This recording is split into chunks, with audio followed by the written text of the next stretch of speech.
کامیاب نہیں ہو پائے تو ان کو عجیب و غریب قسم کی تکلیفیں انگریز نے ایسی ایسی تکلیفیں، کچھ کو موت کے گھاٹ اتار دیا، کچھ کو موت کے گھاٹ نہیں بلکہ نہ موت اور نہ زندگی دونوں کے درمیان یا انڈومان کے جزیرے پر جس کو آپ کالا پانی کہتے ہیں وہاں بھیج دیا گیا اور وہاں پنجروں میں بند کر دیا جاتا تھا۔ جانوروں کے لیے جو پنجرے بنائے جاتے ہیں ان پنجروں کی سلاخیں ایسی کہ نہ وہ بیٹھ پاتے، نہ وہ کھڑے ہو پاتے، نہ وہ ٹیک لگا پاتے، بس ایک عجیب کرب و بے چینی کی زندگی گزارنے پر ان کو مجبور کر دیا گیا، مالٹا میں بند کر دیا گیا، جگہ جگہ ان کے لیے قید و صعوبت کی زندگیاں۔ حضرت شیخ الہند حضرت مولانا محمود حسن صاحب، حضرت شیخ الاسلام حضرت مولانا حسین احمد مدنی صاحب، اس کے علاوہ ایک جب غفیر ہے علماء کرام کا، چونکہ ان کے سامنے دو باتیں تھی، ایک جسمانی حکومت اور ایک دینی حکومت، دونوں کے اوپر تسلط تھا۔ آخر میں وہاں کا وائس سرائے جو برطانیہ حکومت کی طرف سے تھا، لارڈ میکالے، اس نے جاتے جاتے یہ کہا کہ میں ایسا بیج بو کر جاؤں گا، ہندوستان اور پاکستان کی تقسیم کے مسودے کو جو منظوری دی، جاتے جاتے برٹش حکومت نے جو دو دھڑوں پر ہندوستان کو تقسیم کیا اور اس کو منظوری دیتے ہوئے گئے، تو اس وقت جو ہے انہوں نے یہ طے کیا کہ ایسی صورتحال ان کے درمیان پیدا کر کے ڈالی ہے کہ یہ اپنے جسم کے اعتبار سے تو عبداللہ، عبدالخالق، عبدالرزاق رہیں گے، لیکن اپنی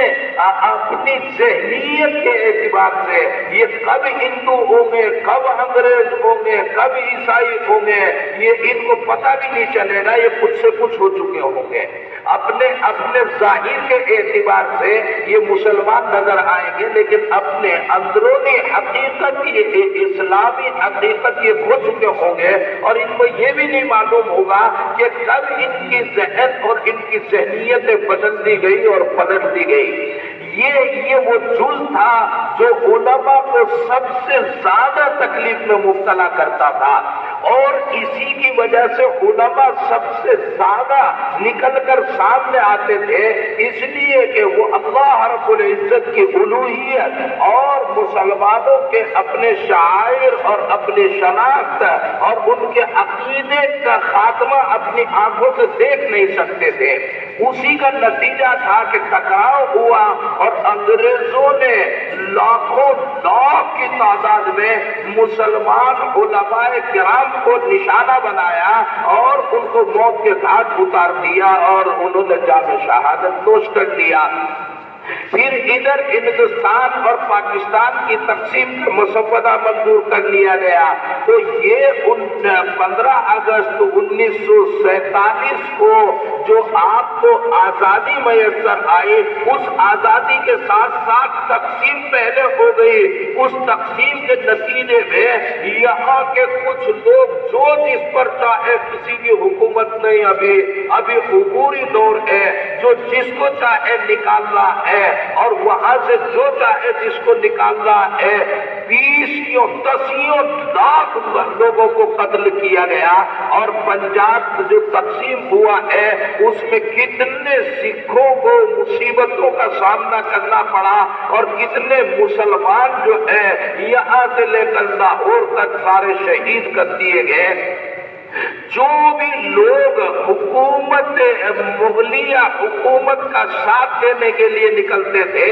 یا اسلامی تحفظات اور اسلامی مسلم حکومت کے بقا کے لیے جد و جہد کرتے تھے، ظاہر ہے کہ وہ ان کے ٹکراؤ پر ہوتے تھے، وہ ان کو قتل کر دیا۔ بہرحال ایک طویل زمانہ ہے۔ اسی زمانے میں جب ظاہری طور پر حکومت مغلیہ سلطنت اس کا چراغ گل ہو گیا،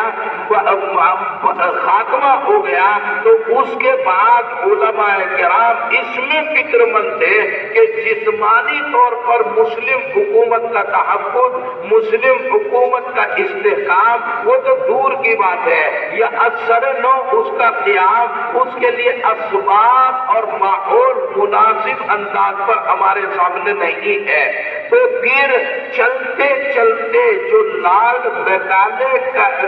کی سوچ ہے اور جو اس کی زبان سے نکلی، مگر پوری حکومت برطانیہ کی جو جد و جہد ہے کسی طرح اس سے مسلمانوں کو بچایا جائے، اور 30 مئی 1966 میں دارالعلوم دیوبند کا قیام عمل میں آیا۔ حضرت حاجی عابد حسین صاحب حجت اللہ فی الارض، حضرت مولانا محمد قاسم صاحب نانوتوی نور اللہ مرقدہ اور حضرت مولانا فضل الرحمان صاحب، یہ علماء کی ایک جماعت نے ایک چھوٹا سا ادارہ لیکن بڑے عزائم، بڑے منصوبوں کے پیش نظر، جب بھی کچھ ہوتا ہے تو بڑے سے بڑا منصوبہ ہو، لیکن ایک دانہ جو ہے زمین میں ڈالا جاتا ہے، ایک بیج بویا جاتا ہے، پھر وہ برگ و بار کے ساتھ مدتوں میں کبھی آپ کے سامنے ظاہر ہوتا ہے، نمودار ہوتا ہے، پھر وہ سایہ دار ہوتا ہے۔ حضرت نانوتوی نور اللہ مرقدہ اور ان کے رفقائے کار نے لارڈ میکالے کی سازشیں ان کا تقابل کرنے کے لیے، ان کا توڑ کرنے کے لیے اور اسلامی عقائد کو پورے طور پر تحفظ کرنے کے لیے ان مقاصد کے پیش نظر اس جنگ آزادی کے بعد حضرت نے یہ ادارہ قائم فرمایا دارالعلوم دیوبند کے نام سے، اور پھر وللہ الحمد اس ادارے کے برگ و بار آپ نے سارے عالم میں دیکھے۔ ایک وقت آیا کہ کچھ انتظامی امور، مسائل، اہم ترین کچھ معاملات پیش آئے اور اس میں ایک قضیہ نامرضیہ پیش آیا، اور یہ ذرا سی جگہ کی تبدیلی ہو کر یہاں پر دارالعلوم وقف دیوبند کے نام سے جو ہے آپ جانے اور پہچانے گئے۔ یہ وہی پودا ہے جس میں آپ بیٹھے ہوئے ہیں، جس میں آپ کھڑے ہوئے ہیں، جس میں آپ جشن یوم آزادی منا رہے ہیں، جس کو قائم کیا، جس کو لگایا حجت الاسلام حجت اللہ فی الارض حضرت مولانا محمد قاسم صاحب نانوتوی نور اللہ مرقدہ و برد بجاہ، اور ان کے رفقائے کار نے ایک پودا نہیں تھا، ایک تاکدیل تھی کہ تمام ملک کے خطے خطے میں، کونے کونے میں تو پلیٹ فارم جگہ جگہ پر قائم ہو، ایک مساجد کے منابر، ممبر و محراب اور دوسرے درسگاہیں جگہ جگہ پر قائم ہو۔ یہ مدرسوں کے نام سے درسگاہیں پورے ہندوستان میں پھیل گئی، اور ممبر و محراب سے ان کی آواز کو عوام تک پہنچانے کا ایک ذریعہ اور ایک وسیلہ اختیار کیا گیا۔ اس طرح لارڈ میکالے کی سوچ سے اپنا تحفظ کیا گیا، اپنا دفاع کیا گیا، اور آج ہندوستان میں جو کچھ آپ دیکھ رہے ہیں کہ داڑیاں، ٹوپیاں سلامت ہے، یہ انہی علماء کی محنت اور جد و جہد کا نتیجہ ہے۔ الغرض ہندوؤں نے، مسلمانوں نے، بالخصوص ہندوؤں کے جو اہم ذمہ داران لوگ تھے، مہاتما گاندھی وغیرہ، اور ادھر جو ہے مسلمانوں کا، علماء کرام کا، عوام کا ایک جمع غفیر اور دانشوروں کا اور بڑے بڑے جاگیرداروں کا، بڑے بڑے نوابوں کا، ان تمام کی محنت اور جد و جہد، جناب حیدر علی، ٹیپو سلطان شہید وغیرہ، بڑی ایک داستان ہے اور طویل فہرست ہے۔ ان تمام کی محنت اور جد و جہد سے 15 اگست 1947 کو ہندوستان آزاد ہو گیا۔ پھر 1950 تک قانون مرتب ہوا۔ 26 جنوری 1950 کو